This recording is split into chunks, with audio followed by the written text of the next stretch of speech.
Habari za wakati huu mtazamaji wa EA TV popote pale ulipo, karibu katika Kurasa upate dakika chache za kukuletea machache kati ya mengi yaliyotufikia mezani kwetu kwa hii leo. Tuanze kukupekulia kurasa kwa hili. Jeshi la polisi kikosi cha usalama barabarani nchini Tanzania lilisema katika kipindi cha miezi 6 iliyopita limefanikiwa kudhibiti mwendo kasi pamoja na ulevi, hasa kwa madereva wa mabasi yaendayo mikoani ambao wamekuwa wakisababisha ajali nyingi za kutisha. Akizungumza leo jijini Dar es Salaam katika mafunzo ya madereva mbalimbali 100 yaliyoandaliwa na mabalozi wa usalama barabarani nchini, kamanda wa polisi kikosi cha usalama barabarani Mohamed Mpinga amesema kupungua kwa ajali hizo kumechangiwa na mbinu za askari wa usalama barabarani za kukabiliana na madereva hao. Kwenye basi ya abiria utaona kwamba mabasi ya abiria ambayo yamehusika katika ajali ni 392 tu. Lakini ukiangalia magari binafsi ni 5975. Lakini mabasi haya 392 yamesababisha ajali 346, vifo 344 na majeruhi 1319. Sasa ukilinganisha hapa, kwa nini tunasema mabasi?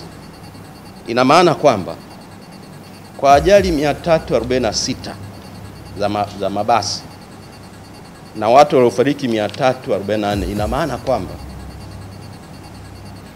kila ajali moja inasababisha kifo cha mtu mmoja, lakini vile vile kila ajali moja inasababisha majeruhi 4. Tuendelee kukupekulia kurasa kwa hili. Ukosefu wa choo katika kituo cha mabasi ya daladala kilichopo Tabata Kimanga jijini Dar es Salaam kumesababisha baadhi ya madereva kujisaidia kwenye chupa na kuzitupa kwenye mifereji ya maji iliyopo jirani na kituo hicho. Wakizungumza na Kurasa leo, madereva hao wamesema kama hali hiyo ya ukosefu wa choo itaendelea kuwepo katika kituo hicho, kuna hatari ya kutokea kwa milipuko ya magonjwa kutokana na mifereji kuwa michafu na kutoa harufu mbaya. Hiyo changamoto kusema kweli ni kweli na baadhi ya watu wengine ni tatu sababu kutokana na hali yenyewe halisi. Wanaingia kwenye gari na jikojolea kwenye chupa moja siku anatupa kwenye mtaro kule. Kweli tunatia kwenye chupa, sawa. Tunatupa ovyo ovyo tu, mimi sikuongopei bwana. Lakini tatizo ni uhaba wa choo. Na hiki chama chetu tutafanya kila njia tupate sehemu ya choo hapa, tuchimbe na sisi tupate manufaa ya chama chetu kwa ajili ya sisi wenyewe madereva. Umeona? Kwa mimi nachoomba kama kiwepo choo maalum cha serikali kama stendi zingine, kwa sababu ni stendi tayari. Kama Segerea kuna choo, Ubungo Genda kuna choo, Buguni kuna vyoo, hivyo vyoo maalum vya serikali. Tumalizie kukupekulia kurasa kwa hili. Kufuatia taa za barabarani za Vingunguti jijini Dar es Salaam kutowaka kwa kipindi cha wiki moja sasa, wakazi wa maeneo hayo wamelalamikia kuanza upya kwa vitendo vya kihalifu pamoja na ajali za mara kwa mara katika barabara za mitaa hiyo kutokana na giza lililosababishwa na taa hizo kutowaka.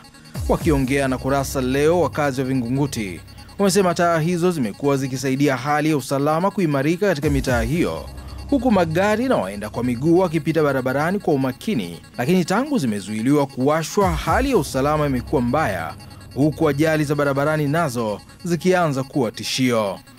Mfano moja kwanza kabisa, hata tunaoipata moja kwa moja, panatokea makundi ya vibaka. Taa zinapokuwa zimezimwa, vibaka wanakuwa ni rahisi sana kwa sababu panakuwepo na kiza.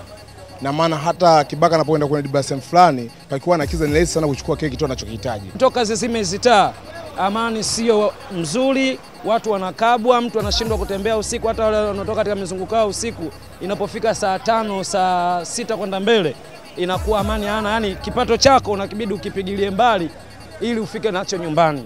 Kiukweli tunaomba hizo taa zirudi zake, amani iendelee iwepo.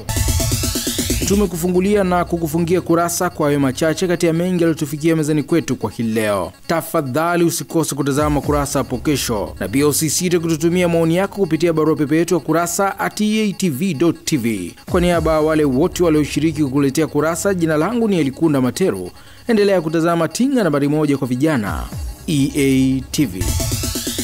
Kurasa inadhaminiwa